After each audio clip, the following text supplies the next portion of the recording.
Good morning. Welcome to Fantasy Sports Today on SportsGrid. We're live. Great to be here with you after a couple of days of the Major League Baseball season.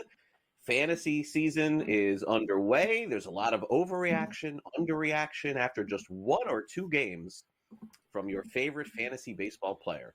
I'm Craig Mish, not your favorite fantasy host. George Kurtz, he's your favorite. He's back with us here today. The always cheery, always fun, smiling George. Great to be back with you, George, here for another edition of the show. And it's overreaction time, It's 2 days in. It's time to say, oh, my guy's great. This guy stinks. And, throw out those trades again. And, the data's already in 24 hours. We know exactly how the season's going to go. Yeah, I think we have to do we have to sort of teach ourselves, right? Football is a sprint when we play fantasy football, right? You got to win now. Baseball is a marathon. It's a long season here. I think someone that I agree with, I sort of go by the holidays, right? I judge my team before Memorial Day. From Memorial Day to July 4th, okay, I got to figure out what I need here. Do I need power? Do I need speed? Do I have too much of this? And then, you start going bananas with the trades after July 4th. So, yeah, it's great that baseball is back. All right. Opening day was fun. It was, I don't understand the scheduling. The MLB app didn't work. I get there were some frustrations there. There you go. It's back. That's George. Oh, man. Wait for that. I was not happy. I was trying to get that Blue Jay Baltimore game to come in here, 3:10. I was flipping out here. Now that app didn't work here. So, yes, I was one of those people who was very angry, but that it wasn't working. I need to know if my guy's got to hit his first at bat. It's going to tell me how my season's going to go. Yeah, I was at Marlins Pirates the last 2 days. So I've been at games the last 2 days of the season. Of course, the Marlins are the home team for me, doing some work on the broadcast this year too. But, certainly George and I are going to be here with you for the long haul, which means that you wouldn't trust me if we started off the show with me talking about the Marlins and Pirates today. So that's certainly not what we're going to do. We are going to start talking about what just happened about 4 hours ago, George, which is the Los Angeles Dodgers, in case you're just waking up with us this morning, have won again. They scored 5 runs in the bottom of the 10th inning. They gave out their rings last night. This place was rocking before the game, and that's when I left it because, again, I went to bed. But after watching the condensed game this morning, I saw that Mookie Betts, who supposedly was sick and just a week ago was questionable for opening day, ends up going bomb to win the game yesterday in a walk-off. I mean, this is a special team. I think that we understand that, George. Like, this is what we would call baseball super team. And I know that you had that experience with the Yankees in 98 and 99 and 2000, even though they lost in 01, 96. I mean, some people even think 96. By the way, Charlie Hayes was at the Marlins game last night, too, I should mention, speaking of 96. But, George, I mean, this is a team where you probably could have just drafted their fantasy team and just drafted all their players and done pretty well. We kid about that at times, but there's going to be a lot of overreaction to dynasty, to legacy, to best pitching staff, best hitting. Some of that stuff, I got to say, is fair. This is a juggernaut type team. It's baseball. They're going to lose a game. We understand that. But from a fantasy perspective, this is as loaded as a team as we've seen. Yeah, I mean, think about it. You got Will Smith, Freeman, all right, Mookie Betts, Max Muncy, Ohtani. Before you even get to the rest of the pitching staff here, Sasaki, who's pitching today, I believe here. Yamamoto, 10 strikeouts yesterday. We haven't even seen Glasnow yet, right? Dodgers don't play tomorrow, by the way. I think there's 4 teams that aren't playing tomorrow. 2 games, only 13 games. I forget the other one. Might be Houston Mets actually. That's off tomorrow. So when are the Dodgers going to lose? Craig, we all know it. They're going to throw a very good pitcher out there every night. And with that offense, it's going to give them a better than average chance to win every night. Last night's game, they were down 2-0. Freeman hit the 2-run homer, I think, in the 5th to tie it up here. All right, and then they're down 3-2. They tie it up again. They're down 5-3. No problem. We'll score 5 runs in the 10th inning to win the game here. Will Smith comes off the bench, get a single there, and then Mookie with the 3-run bomb here. As you said, Mookie, we were all worried about him, right? And I have him in a couple of leagues. I was a little worried as well. He's down to 157. He's going to get a slow April here because he's going to be behind here. No, it's 2 home runs last night. Looked great. So that's good to see here. The Dodgers are going to win more than their share of games. We know that. Like I said, yeah, I'm on there over 103.5. I think the only reason they don't win 104-plus games is if they get bored in September. and they're just waiting for October to come and they start screwing around here. Other than that, they're going to win more than their share of games. Too good a team. And this is even if they have their, I guess, more than their share of injuries. The team is loaded. Yeah, they are. A lot of other late games last night. I do want to get to a couple of performances that I thought stood out, but George did mention something that's definitely worth noting here. He sort of threw it in there, but in this day and age, with players only pitching 5-6 innings through the first week of Major League Baseball, let's not just throw it in there. Yamamoto struck out 10 batters in 5 innings yesterday. You're playing in some head-to-head league over the next 10 days. You're going to win if you had Yamamoto. I mean, that's just all there is to it.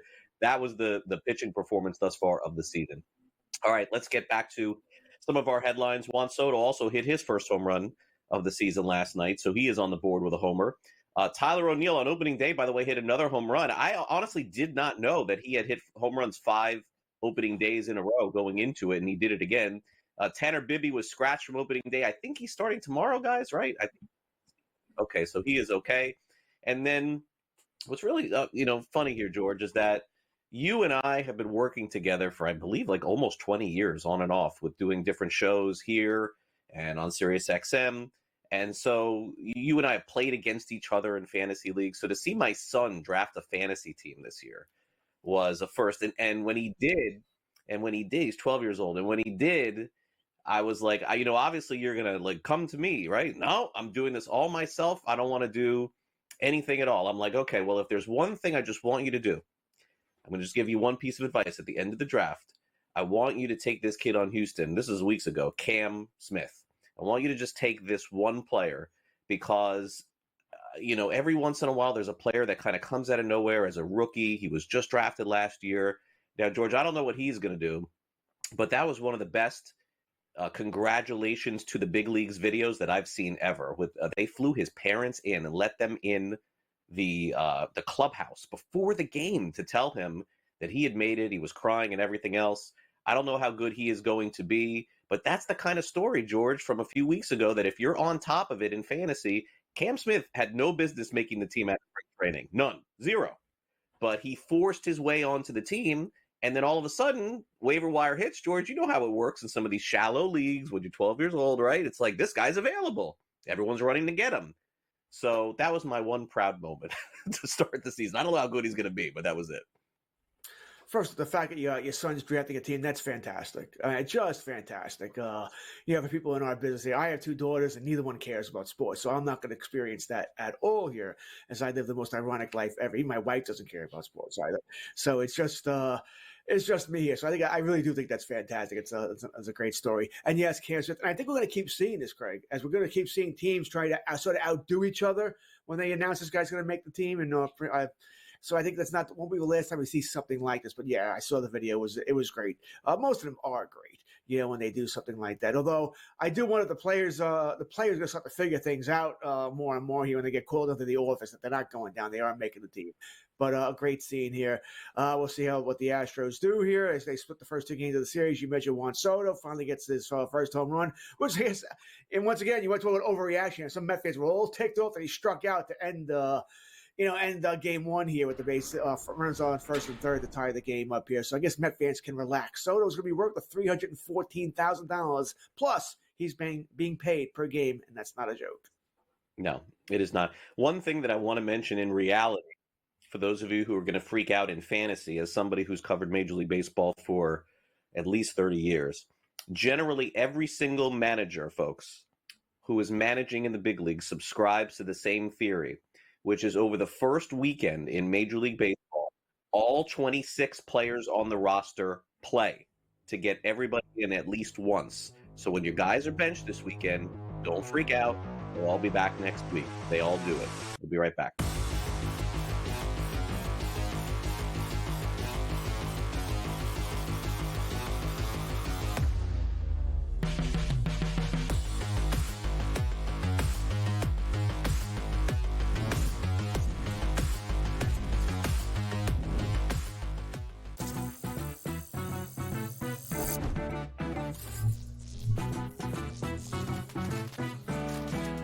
Here's a tip. Let's say you bet big on a 4-game moneyline parlay. Your first 3 bets have hit, but you're a little nervous about the last game. Consider placing a separate bet against the team you have winning in your parlay. You're technically a winner either way. Now, go get lucky. See you in Las Vegas. Let's get lucky. You studied the stats. You had the perfect bracket until your upsets turned into regrets. SportsGrid rides the highs and lows of every buzzer beater, bracket buster, and Cinderella story. The Big Ten Freshman of the Year! Our team brings you sharp insights, real-time reactions, and all the madness. Only on SportsGrid. Two guys that can do it all. Too much electricity this morning. This is a good time. We're having a lot of fun. I had to do a triple take. Ka-ching! Why? Because of parity. I didn't mean to offend. Yeah, it's not going to happen. Load management is a dirty word. Let him rip. You know what? Circumstances provide the results. What? How do you do this once? Oh, Donnie, you got such a good show there. A network that is booming. The Early Line, only on SportsGrid.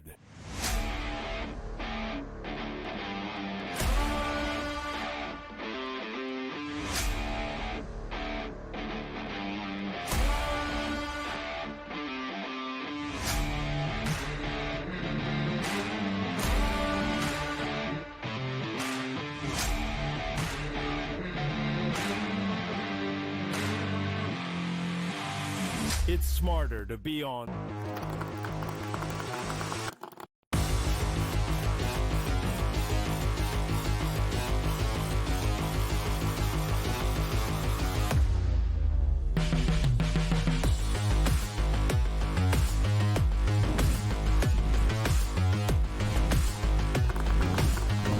Welcome back to Fantasy Sports Today. I believe our home run leader after 72 hours, or is it 48? I don't know. Is 2, right? The most home runs in baseball is 2. 3 players, is that right? Mullins, Abreu, and Betts. Yeah, I think those Suarez are the 3. Does Suarez have 3? Oh yeah, Eugenio Suarez. Good call, George. You're right. He excuse me. He homered back to back for Arizona. Opening day went to the Baltimore Orioles. Here's the 2 players that got off to great starts there. Cedric Mullins, who you hear, whispers kind of all the time over the last year. Oh, we got so many young guys. They're going to trade Mullins. Gets off to the nice start. I know from a fantasy perspective, the next one here, Willie or Abreu, I know people are really happy to see him hit 2 home runs because that was one of those, like, not early round, mid-round sleepers, but sort of later to say, hey, look, he was really good last year at different times. We know the Red Sox are really banking on these young players like Campbell and him. And those are the guys that got off to really good starts with 2 home runs, George, on opening day. Yeah, and Abreu hit a couple of shots there, right? There's some pressure on Abreu as well because, and by the way, Mullins, as you mentioned here, because of all the young players, Roman Anthony, who could get called up if Abreu's not hitting, or Rafael, or whoever it might be there. And Mullins, we know there's a host of young players in Baltimore that can play there, so a lot of pressure on a lot of the Orioles to perform right away. Orioles who scored a bunch of runs opening day, not so much last night. And that's another good thing, right? Kevin Gausman, who followed up a good spring, had a nice start last night. Quality start against those Baltimore Orioles. So that was good to see as well here. Listen, I keep saying we got to be patient here, but I was paying a lot of attention to Gausman's start last night. Want to see how he was going to do against the Orioles, and he looked good. Velocity did tick up a little bit. They were a little worried about that. His ball was moving all over the place, almost like a wiffle ball. So good start for him there. Let's go over to the San Diego Padres. They win again, by the way. So Sam, flip me over to the Padres here. Jackson Merrill with 4 runs driven in on opening day. Of course, a lot of high expectations for him. In fact, not only did he drive in 4 runs on opening day, George, but he also had 3 more hits batting out of the 5-hole last night in their win over the Atlanta Braves. Manny Machado didn't do much yesterday, but he did have a good opening day also at 667. So we kind of know who Machado is. Let's go to Merrill for a minute. He's got a really good lineup spot. Tatis has also been on fire here to start. They have him in the leadoff. I think that's going to be it. I think Tatis is going to hit leadoff. I mean, George, he was hitting some leadoff in the spring, but it seemed to catch the writers by surprise a little bit that he was going to be like the permanent leadoff hitter this season. But that's very, very important. Luis Arias, I believe, led off for them, if I'm not mistaken, the majority of last season when he got traded over there. What do you make of this move here? I mean, I'm a little surprised because Arias does make sense as a leadoff guy, right? Because he gets on base for the big boys. But I understand Tatis as well, because he can give you that quick 1-0 lead, right, with the home run here. So listen, as long as Tatis is comfortable with it, fine. But you want to put Arias as the second hole hitter, okay. You still got the righty-lefty thing going there, righty-lefty, and maybe that's why they're doing it. Right, Tatis, and the lefty Arias, and the righty Machado, lefty Merrill. We know managers love that, the righty lefty thing. This way, it screws the bullpen up management later. So I understand that. So I don't really mind it either way. It doesn't really bother me. It doesn't change my thoughts on Tatis at all here. Maybe a few less RBI opportunities because he'll get up once with nobody on base, and the rest of the time with the bottom of the lineup hitting in front of him here. So fine. And I guess the Atlanta Braves are never going to win a game. 0-2 to start the season. Yeah, I mean, tough start for them. The Major League saves leader is Robert Suarez, George. He's got 2 saves. He saved both games for the Padres. That's the other fun part of this. And I say fun because it's so crazy that, we're going to watch these 9th innings play out. And by the way, a lot of close games usually in the first couple of weeks of the season because of the cold. But we're going to see a lot of save opportunities that people are going to think whoever got the first save opportunity is going to get them all. We know that's not the case. Suarez was that we worried about a little bit going into the year, and here he is in 2 games getting 2 saves. Yeah, we were worried about Suarez. There was some noise that they might trade him, right? The ownership change, got to save some money here. They might move him. He's looked good. All right, he looked good opening day. Looked good last night. It's one of the games I was paying attention to. Good game, Padres Braves. I believe it's the Sunday night game this week as well here. So he's looked fine here. We haven't seen Iglesias yet. Listen, you can go through the close. Even the top closers here, right? Opening day, Clase blew the save, right? He had a couple of base runners on, vultured the win. So if you wanted that, you got that. Josh Hader, he certainly made things interesting. We knew he wasn't pitching yesterday after he threw 35 pitches on opening day. He escaped the save, but he didn't look all that great. And his fastball, his velocity did not come back up yet. It wasn't up in spring training either here. Where Edwin Diaz for the Mets, his velocity, which was down during spring training, did tick up yesterday when he got the save here. So that is something I do pay attention to, especially with Hader. Is the velocity going to catch up? What's going on there? What's happening? The fact that he threw 35 pitches doesn't scare me all that much because, well, he's done that before. All right, where his control is all over the place, sort of a modern day Mitch Williams, as far as sometimes he doesn't know where the ball's going. So is what it is there. Yeah, but we pay attention to this stuff. Devin Williams for the Yankees, all right, he didn't look very good opening day. Got the save, but he made it once again. He gave me a few choice words here, watching him trying to close out that Brewers game on opening day. Kyle Manzardo is our last focus here for opening day. George, home run, 4 runs driven in. Cleveland is hoping for big things from him in the trade that they made a couple of years ago. And he's got a good lineup spot. I mean, they traded Naylor away to give him more playing time. Someone's got to step up there because there's really not much offense there. Other than Jose Ramirez, Kwan, somewhat. You just mentioned Naylor's gone. Jimenez is gone as well. He's got to throw a good start for the Toronto Blue Jays there. So he's going to get his opportunity, right? Listen, 10-team league, I probably don't have that much interest. Even a 12-team league, he was probably drafted more of a bench reserve guy. We'll see what happens here. Cleveland, generally not a good ballpark to hit in. It is pitcher-friendly there. I don't see this continuing. He's not somebody what I'm trying to say is he's not someone I'm running out to my waiver wire to get this week. Understood. All right. We'll take a quick timeout. When we come back, we have not forgotten about the pitchers on opening day.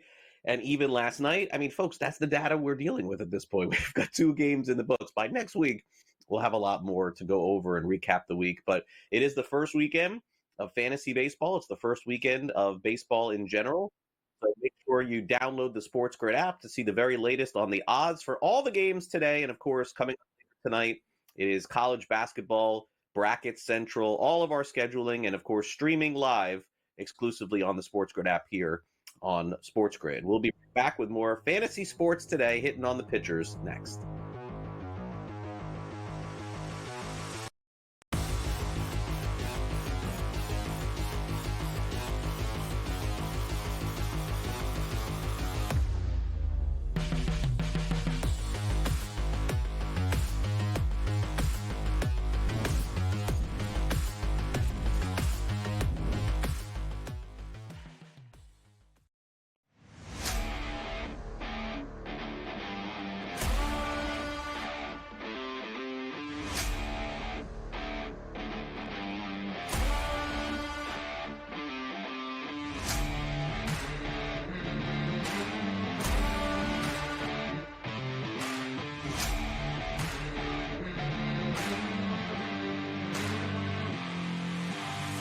It's smarter to be on SportsGrid. You studied the stats. You had the perfect bracket until your upsets turned into regrets. SportsGrid rides the highs and lows of every buzzer beater, bracket buster, and Cinderella story. The Big Ten Freshman of the Year! Our team brings you sharp insights, real-time reactions, and all the madness. Only on SportsGrid.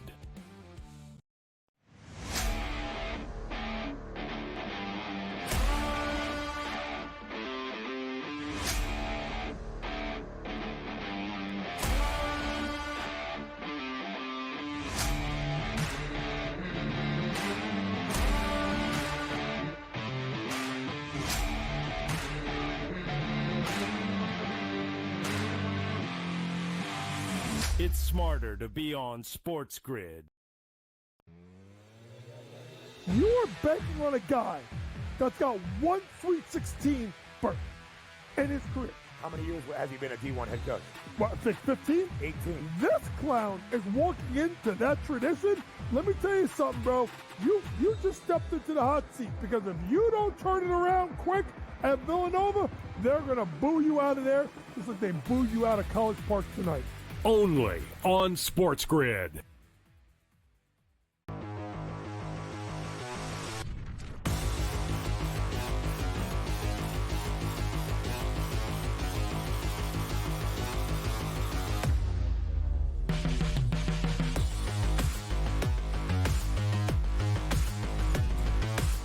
Welcome back to Fantasy Sports today here on SportsGrid. We gave you the hitters. Now let's go through some of the pitchers who met or exceeded expectations over the last 2 days, opening day included. That would include the best start. Yes, I misspoke a little bit earlier by saying Yoshinobu Yamamoto had the best start in fantasy. It was not him. It was this guy, Mackenzie Gore of the Washington Nationals. You know, I saw Gore pitch at a spring training game in person and thought, wow, he looks really good this year.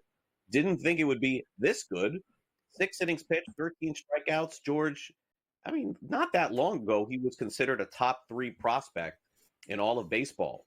And sometimes we forget about that stuff. And then he was traded from the Padres to the Nationals. It's like, all right, he's going to be good. But would the Padres, you know, really trade all of those players for Juan Soto? The answer was yes. I mean, I got to say here, it's one start. I'm not going to overreact. I'm going to be watching his Cy Young market, man. Like, this is, I mean, when you put that number 1 on your jersey, you do it for a reason. You got to have a lot of confidence in yourself. I really liked what I saw here. Hard not to like what we saw. He looked really good against a stacked Phillies lineup here. I mean, it's amazing. He left the game. All of a sudden, Philadelphia could hit, right? And they beat up on the bullpen there. So, yeah, I think Gore is legit. I think, look at him for Cy Young. Do I think he's going to win it? No, probably not. But I might say that about everybody outside of Skeens. But that's going to be the problem, right? Skeens is going to have all the publicity here. He looked good as well opening day. And you got Zach Wheeler, who also looked good in this game. So they just have more of the pub than Gore does. So when you look at that market, that's my worry here. Gore's got to build that up, which means he can't be even with these guys. He has to outpitch them to win the award at the end of the year. But I don't mind taking a shot. You're getting a good price. And as we're sort of hinting here, that price is going to come down. All right. Yeah. I don't think he's going to fall with the plan. This is not, he had one good start. Who cares? He's terrible. No, this is a legit, really good starting pitcher. I might not put him in the same level as Wheeler and Skeens, but he's not that far behind either. Yeah. Logan Gilbert of Seattle, they got a really good start from him. They just can't hit. 7 innings pitched, 1 earned run, 8 strikeouts. So Rosarina had a big bomb for them on opening night as well. I mean, Seattle's pitching, even without Kirby to start, still pretty good. Seattle's pitching is fantastic. I mean, you can make a pretty strong argument, and I would make it. The top 5 starting pitchers, the best in baseball. All right, I know they're going to go up there with the Dodgers. I get it, but you throw Gilbert out there, who's your ace. Castillo pitched last night. I know he didn't pitch great last night. What do you got? Bryce Miller today. He's got Brian Wu, who's your 5th starter. Then Kirby when he comes back, hopefully at the end of April, May. You know, yeah, that's a really good start. And Gilbert once again is legit. He's sort of the American League's Mackenzie Gore. All right. Yeah, he's may not quite be there at Tariq School, but he's not that far behind either. No publicity, though, playing on the Pacific Northwest, especially for a team that's going to struggle to hit. The W's are going to be tough to come by here, and those are important. Regardless of what they say, it may not be as important as it used to be for you and I growing up, as far as the Cy Young, but it's still important to get those wins. They're all great here. We'll see if they can they hit it all to help their starting pitchers out. Agreed.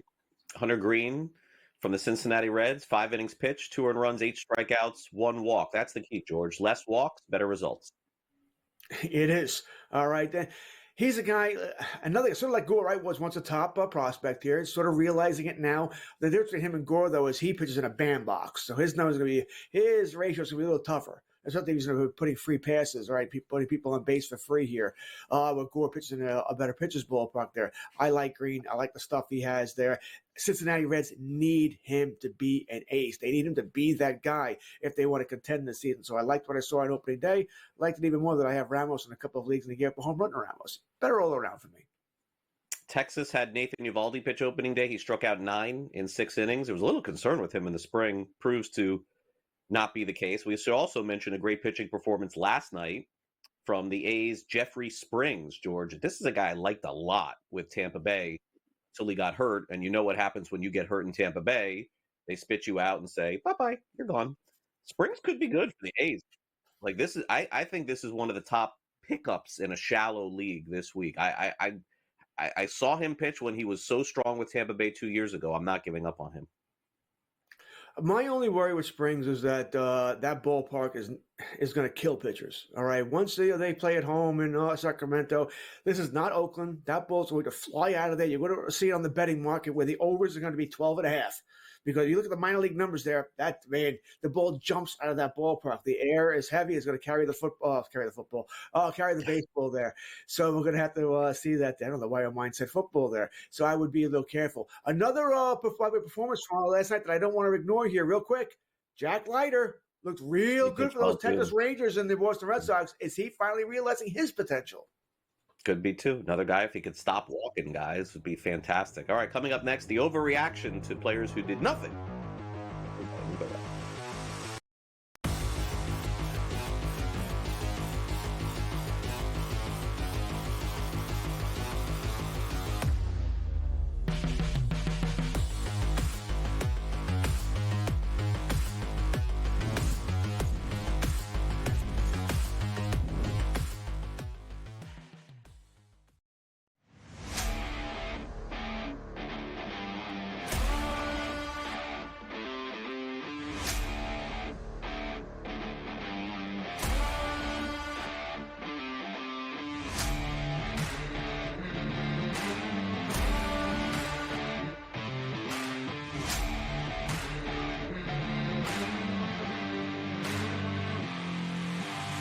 It's smarter to be on SportsGrid. You studied the stats. You had the perfect bracket until your upsets turned into regrets.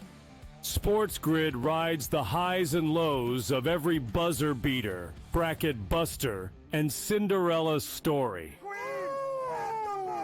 The Big Ten Freshman of the Year! Our team brings you sharp insights, real-time reactions, and all the madness.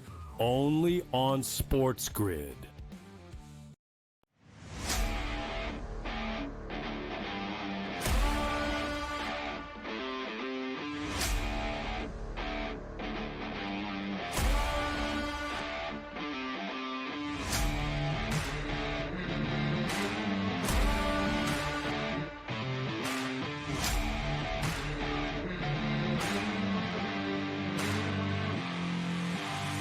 It's smarter to be on SportsGrid. You're betting on a guy that's got one Sweet 16 berth in his career. How many years has he been a D1 head coach? What, 15? 18. This clown is walking into that tradition. Let me tell you something, bro. You just stepped into the hot seat because if you don't turn it around quick at Villanova, they're going to boo you out of there just like they booed you out of College Park tonight. Only on SportsGrid.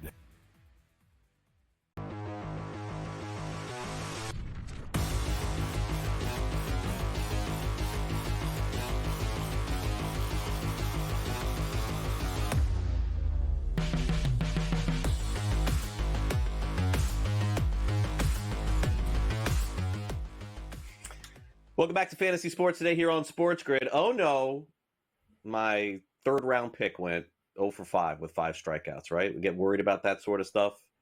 Come on, it's one game. Jackson Chourio out of the box.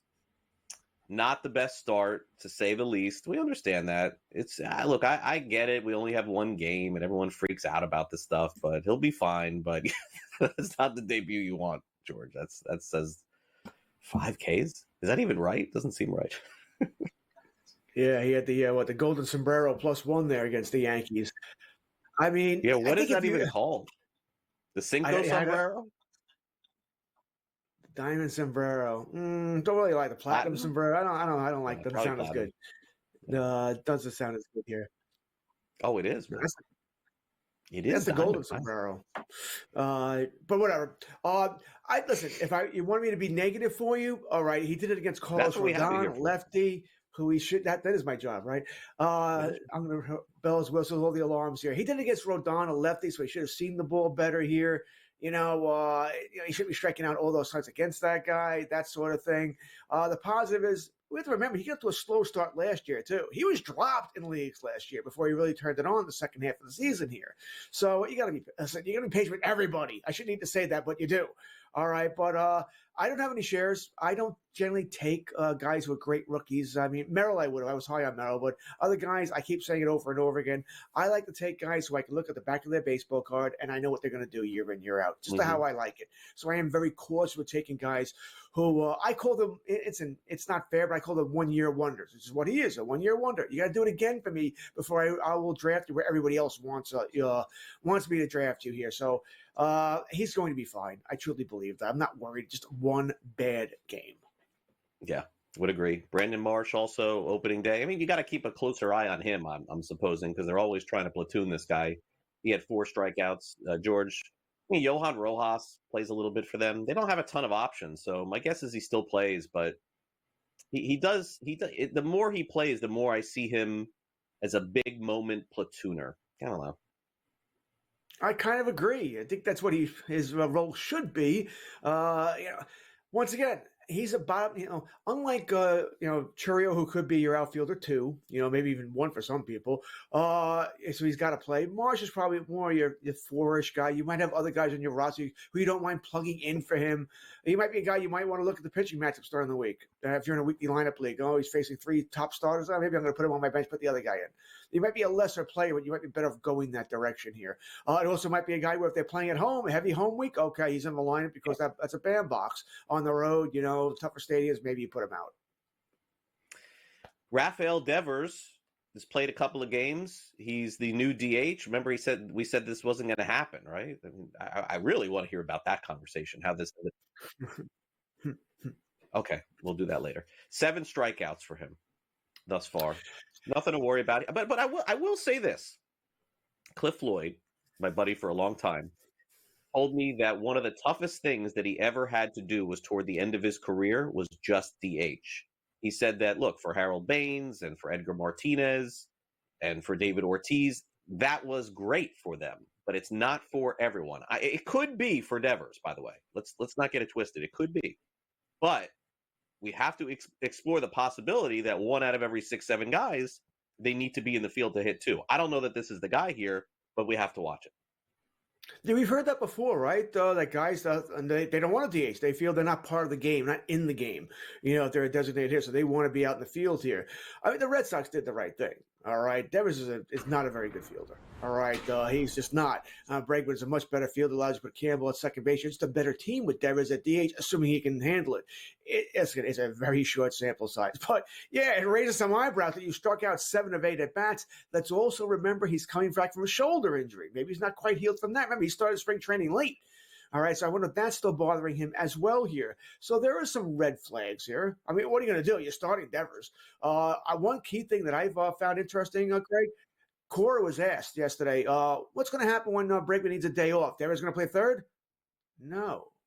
Cora said no. He is the DH, not going to play third base, which, by the way, for fantasy owners, it means, hey, he's going to lose third base eligibility next year. Yeah, that would suck. Because third base is already thin, right? Now we're going to lose him too. So that would be not very good here. So I found that interesting. I don't want him playing third base at all. Yeah, interesting to see if that indeed stays the same. We know that teams change opinions throughout the season. Jose Barrios, anything to talk about here? Really, I mean, he just has these games over the course of his career. He has a great game, and then he has a game like this. Then he has a great game, and then he has two games like this. Then he has two great games. It's just you never know which week it's going to be for him. Listen, which way you want to go? The optimist, all right, he faced the Baltimore Orioles, a buzzsaw team that scores. They seem to score double-digit runs on opening day every year, and it happens here. He pitches in a bandbox. What are you going to do? Ball's going to fly out of there. It's just the way it is here. The negative is, is this the beginning of the end here? Once again, he does pitch in that bandbox. Maybe Baltimore's not going to be the only team to beat him up. Going to face a lot of good offenses here. The Yankees, the Sox, and that sort of stuff. So, yeah. But then again, what is he, your SP3? That's where they always should be, SP3, SP4. He's not someone you're truly relying on. So you should be able to survive this. But he's a guy who, pitching at home against really good offenses, probably want to leave him on my bench. All right, now Merrill Kelly did pitch great for Arizona yesterday. Zach Gallen did not. Sort of strange rotation, right, for Arizona to start the season. I think are they pitching Burns like game 4 or 5 or something? Game 5. Yeah, I should have done my research before the show to see what the thought process was on that, because I know that Brandon Pfaadt, who just got the contract extension, I believe he is going tomorrow. Zach Gallen, 4 innings pitched, 4 runs, 4 strikeouts, 4 walks. Again, a player that I'm really not worried about here. So 1 start. Yeah, the reason Corbin Burns is not starting game 2 is because the manager, Lavulo, took forever to decide who was going to be the opening day starter, and he wanted Corbin Burns to stay in a 5-man rotation. Or Corbin wanted to stay on this 5-day rest. Weird. I think they made the right choice in Gallen starting opening day. He's been your guy, right? Won the Cy Young a couple of years ago. He's been with the team, so he deserves to get opening day here, even though Corbin, I think, is the better pitcher here. I don't know why it took Lavulo so long here when now you're starting. Maybe I'm just mad because now Burns is going to start against the Yankees on, I think, Tuesday night here. So maybe that's it. It's all about the Yankees, right? It's all about me. So it's always about the Yankees here. Yeah, it is. Go figure. It's about the Yankees everywhere. Why do you think on Newswire, on my other show, I refuse to talk about the Yankees? Because I get so much about it here, man. It's too much. That's right. It's right there. It's right over the shoulder for you, Craig. Right there. Little baseball for you. Yeah. All right. How about former Yankee Michael King? Let's get into Michael King, who was with the Yankees. Not very good his first start. I love that he's next, by the way, and I didn't know this. No, he was bad. All right, and somewhat concerned because with Yu Darvish now on the IL, they need him to be all right, still in Cease's. By the way, Cease wasn't all that great either. They need him to be a really good pitcher. They really have any chance to stay in contention here. Some pressure on him as well, Craig. He might be your top free agent pitcher after the season. So there's money on the line here. So he needs to have a good year. The more dollar signs, more crooked numbers coming into that dollar sign, the better he pitches here. Once again, 1 bad outing. It's against the Braves. I'm not going to panic here. But it is the back of my mind. Is he really that guy? Is he really that guy that's going to be that kind of pitcher here? I do have my doubts about him. I think his upside is an SP2 in fantasy here. I don't think he'll ever get to SP1, but I also wonder, is he more of an SP3, SP4? When you do this, it's like your tell. It's like your poker tell. You do it like once every few weeks. When you do that, I'm like, oh, George is really worried about something. I'm worried about a lot of things. Fantasy sports today. Is it really on next Saturday at 8 a.m.? Is it really on? Are we really going to be on there? SportsGrid app. Is it really available right now for iOS and Android? Should you really take out your phone and scan that right there and get it for free and stream our shows 24 hours a day, 7 days a week? I don't know. It's kind of up to you. Are we really going to come back after this break? I'm not sure. We may.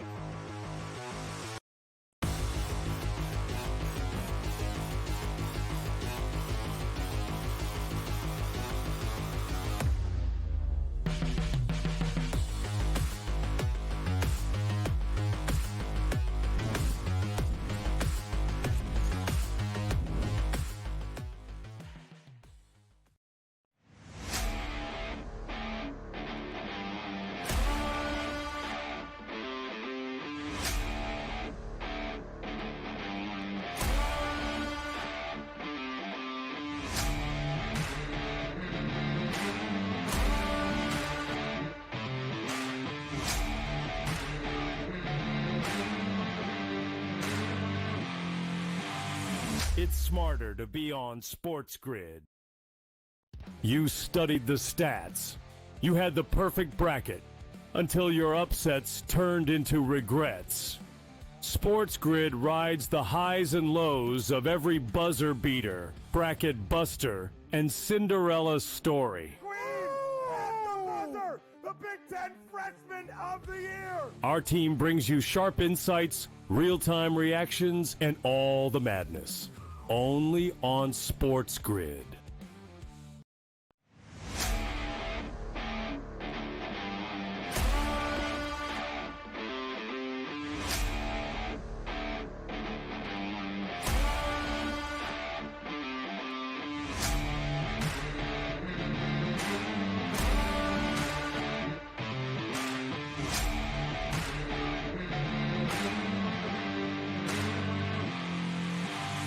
It's smarter to be on SportsGrid. You're banking on a guy that's got one Sweet 16 berth in his career. How many years has he been a D1 head coach? What, 15? 18. This clown is walking into that tradition. Let me tell you something, bro. You just stepped into the hot seat, because if you don't turn it around quick at Villanova, they're going to boo you out of there just like they booed you out of College Park tonight. Only on SportsGrid.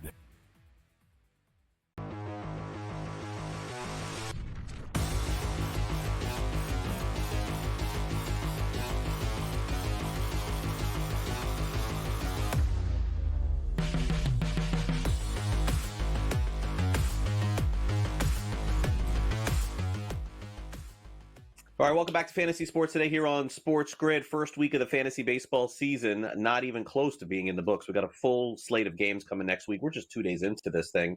But players, are in the ninth inning getting saves, and we thought that we would play a little fun overreaction to this as well. Let's start off with Philadelphia, where they signed Jordan Romano a couple of years ago, was arguably one of the very best closers in fantasy baseball. He's now on the Phillies. He's already blown one, given up 2 runs. And, the options are it seems like the same options for Philadelphia are there every year, right? Like Jose Alvarado, he's back again. Strom, back there again too. So, and this kid Kerkering, I don't know, does he even have a second pitch? I think eventually they would love to hand it over to him. He throws so hard. But, Romano's got some good reach here. I'm not really particularly worried about it, but you have to wonder when a player misses so much time if he can come back and be the same guy. I guess that's the concern for Romano. Yeah, he only threw about half his pitches for strikes as well, so he had no glove control in the zone there. It was the 8th inning he came in, not the 9th, so it wasn't even a safe situation. And as you sort of went over there, they really don't have a closer. Romano may be, I guess, the leader, if you want to put it that way. But for a team that's as good as the Phillies are, for them not to have that lockdown ace number 1 closer is a little surprising here. Romano sort of lost the job last year with Toronto, had injuries, struggles as well, so not a surprise here. But this is looking like a situation where, fine, if I had to pick one, it probably would be Romano, but I don't see him keeping the job all year. I was going to keep the job all month. That sort of thing where I can't rely on him at all. With my tiering system, he would have been probably the bottom of a second tier, and now he might be going close to the third tier where it's just mud against the wall, see what happens here. I don't mind you still rostering him, and I would still roster him if I had him, but I don't think he's keeping his job all year long. I just don't see it. Yeah, and Philly through the years is, they're in it, and then George, it's not to say you can't get 20 saves before July 31st. You can, but they're going to end up getting one of the top closers from another team, and that guy is going to be the closer for the stretch run. All right, so if they're, since I saw David Bednar pitch in person now here a couple days, I do have to say that I am a little concerned here, because this was going into the season. The Pirates had at least some concerns. With Chapman being gone, they traded him in the middle of last year. Chapman, by the way, still fantastic somehow. But George Bednar gave up another home run yesterday, a 2-run home run, barely hanging it, holding it down. I don't know that it was his fault the night before necessarily. O'Neill Cruz misplayed a ball, and they had some nonsense happening there in Pittsburgh. But I don't think I'm overreacting here. I don't know that Pittsburgh locked this spot down. If Bednar I would assume he's not going to pitch today or tomorrow even. But if we see what we saw last year quickly here, by the way, I don't know that they have another option here. I'm a little like, I mean, did Pittsburgh think this thing through going into the season? I think what you said there is the biggest problem, right? If not Bednar, who? All right. So if you're looking at it, it'd be speculative here. You play in a deeper league and you want to see because you think Bednar's going to lose the job, and I think he is, but it's a matter of time. I'm not saying it's going to be this week or this month, but he's going to lose that job. Who? All right. We know they're not going out and getting a closer. All right, that's not happening. Hell, if anything, they wish Bednar would pitch well so they could trade him. Right? It's a cheap organization. They didn't do anything. So listen, he was bad. If he would have cost me my under last night, I'd have been very angry, but he didn't. Just made it interesting. But what are you going to do? I mean, all closes are somewhat valuable here, but he's definitely in that tier 3, and he's going to lose that. He wasn't very good last year. All right, he had good save numbers, but other than that, his underlying numbers were terrible. So nothing's changed this year. And you're right, game 1 wasn't his fault. All right, so he had a hard hit ball, but O'Neal Cruz misplayed the ball. But the home run yesterday is certainly concerning again here. So there's red flags all over the place here. This is just a matter of time till he loses the job. Yeah, would agree. The A's, I mean, Leclerc blew a save, but the A's really have not. They never say like who the 9th inning guy necessarily is going to be. But it's Mason Miller, So if you drafted Leclerc, thinking he was going to get a lot of saves is probably silly. Something would have had to happen negatively to Miller to do that. So for me, it's just, owning both is probably the way to go here. I do think the A's look a little bit better this year than they did last year. But George, you mentioned it too. When they get back home, we really don't know how this is going to all play out. But Miller is the one to have. Miller's absolutely. He's a top 10 closer. All right. The only thing you're worried about Miller is could they trade him? I mean, we heard a lot of noise about it last year. I don't think they will, but I once have someone, for giggles here, the Phillies make a whopper of an offer because they want a lockdown closer by the deadline. Sure, then he could move. But even then, we have a closer for the Phillies. All right, he's probably close for no matter what team he goes for. I'm not worried about it. You said it, and I agree. I don't think the A's are a playoff team, but I don't think they're a 60-win team either. I think they're going to win somewhere in the mid-70s. I have their over their win total here. They're going to score some runs this year in that ballpark. So I think the A's will be a fun team, by the way. It's a fun team to watch. So like when we watch the Rockies, same thing here. Play at home can be fun. Let's watch the game and carry some overs here. So I'm not worried about Mason Miller at all. He's going to get more than his share of saves. He gets hurt. Hey, we worry about that with every closer. That's my only worry there. Mason Miller is fine. I don't want anybody else, by the way. I don't want Leclerc. I don't want Ferguson. I don't want anybody else on the A's. It's Miller. All right, we don't draft other unless you have playing holds. If your league has holds, fine. Then you want to go for that, fine. But if you're just playing for saves, no, I don't want anybody else but Miller. Yeah, and look, you really just have to look at it from the perspective that he's got the best stuff. It's not close. And so even if you're only, somebody else gets some opportunities, you're still going to get the most strikeouts, the best whip. In close games, probably the most wins. There's really no, discussion for this. But I would say, George, that we definitely reviewed a few pitchers who struggled out of the gate, 8th and 9th inning. But the good news is not a ton here. I know we had that issue last night with the Dodgers just going back and forth in that game. They ended up winning. Tanner Scott ended up giving up a run too. But we really haven't hit that like crazy moment yet where next week people freaking out after a player blows like 3 in a row. Oh, it'll happen, right? It's what gets a manager all upset here because the fans are angry, the media is angry, even the ownership's angry. Everyone's angry when the closers start blowing games because that's a game you were 3 outs away, theoretically, 3 outs away from a win, and you blew it, whatever it might be here. So, yeah, it's the easiest way. It's what we can see. We can see the blown save. Well, how'd you lose that game? All right, that's what you do 3 in a row. Everyone's up in arms wanting to get rid of the guy from, like I said, ownership, media, fans, fantasy owners on down want that guy gone. Agreed. All right. Coming up next, time to take a look at some 2-start pitchers for next week. I know Joe Pisapia and Matt Stryker have you covered on that tomorrow. We'll take an early look at it next.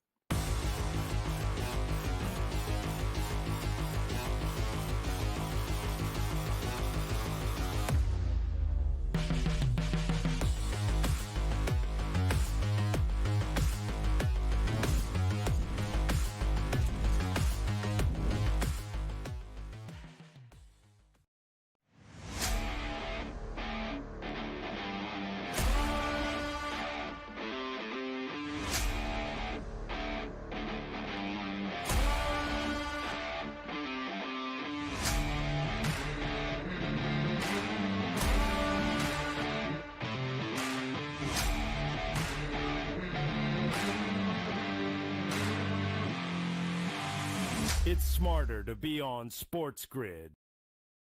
You studied the stats. You had the perfect bracket until your upsets turned into regrets. SportsGrid rides the highs and lows of every buzzer beater, bracket buster, and Cinderella story.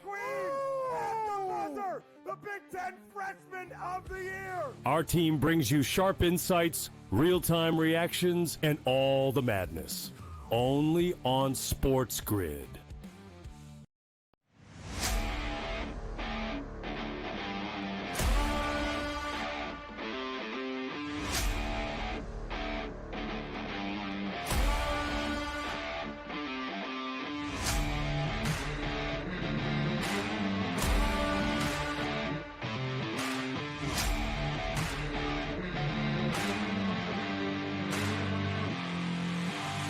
It's smarter to be on SportsGrid. You're banking on a guy that's got one Sweet 16 berth in his career. How many years has he been a D1 head coach? What, 15? 18. This clown is walking into that tradition. Let me tell you something, bro. You just stepped into the hot seat, because if you don't turn it around quick at Villanova, they're going to boo you out of there just like they boo you out of College Park tonight. Only on SportsGrid.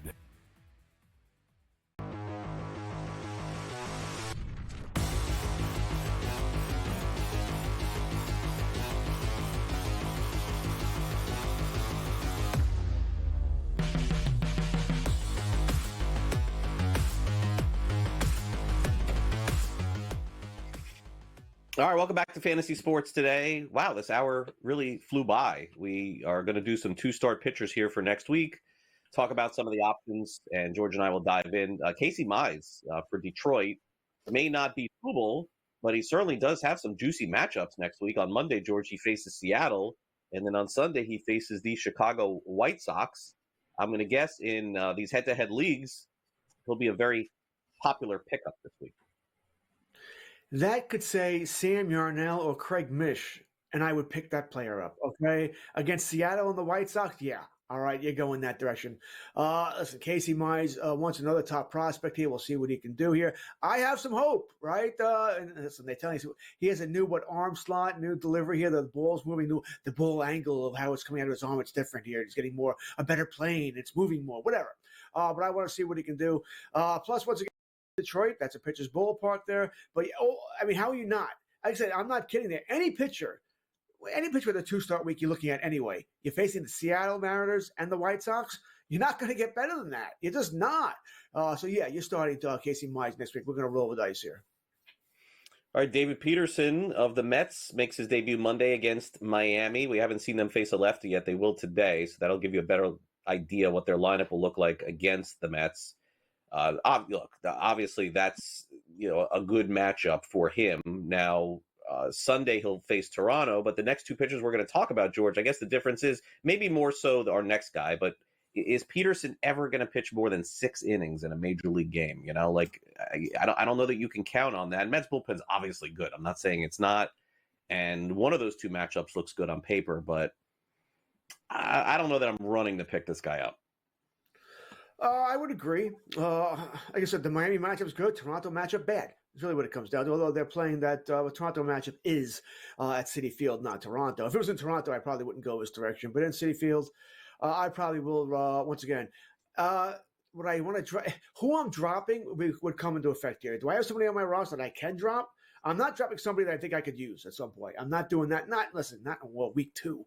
I'm not doing that. I'm not playing that game yet. But if I have a guy who's he's a dead spot, I probably would put it in here. If it's head-to-head league, sure. I think I will have a slight advantage here. I just hope he doesn't get blown up by Toronto, which I don't think he will at home. Mm-hmm. So I'm okay with this, but I like Mize a lot more.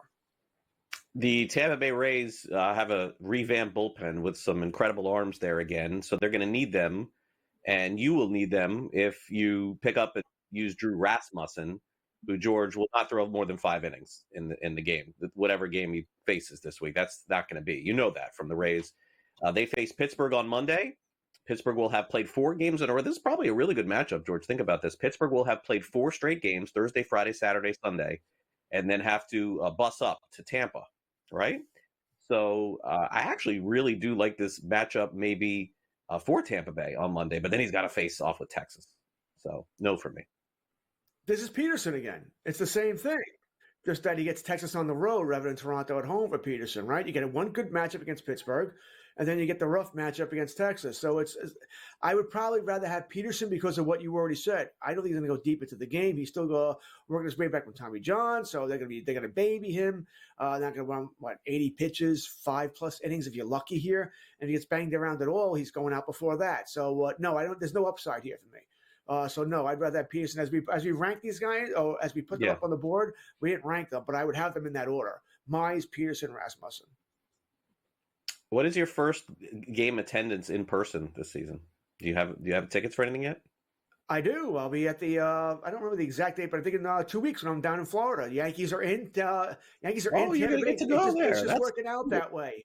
I did not plan that. I go down to Florida. It's a spring break up here, so the Yankees are in Tampa. So I'm going to the first game of the 4-game series that Thursday night. The tickets are expensive there, right? Crazy because they don't have a lot of seating. Yeah, we're behind home plate, but in the second deck. They're about $1.70 a piece. Yeah, they are expensive. Crazy for one ticket for one baseball game. Yeah. I mean, it only fits. Is it 12? 14?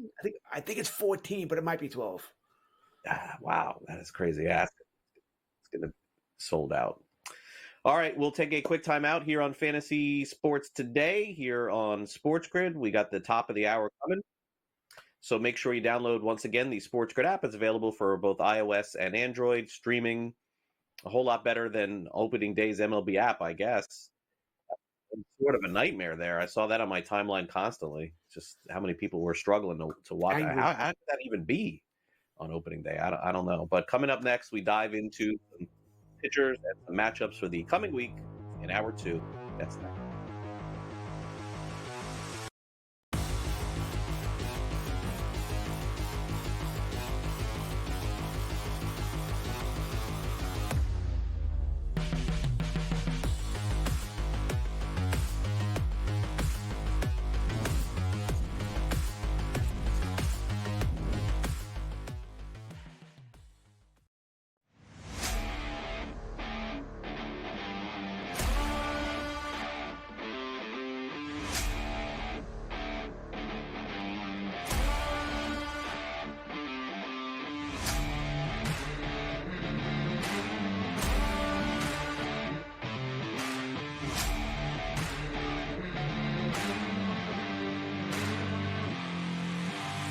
It's smarter to be on SportsGrid.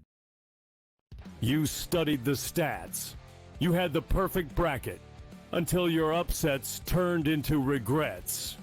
SportsGrid rides the highs and lows of every buzzer beater, bracket buster, and Cinderella story. The Big Ten Freshman of the Year! Our team brings you sharp insights, real-time reactions, and all the madness. Only on SportsGrid.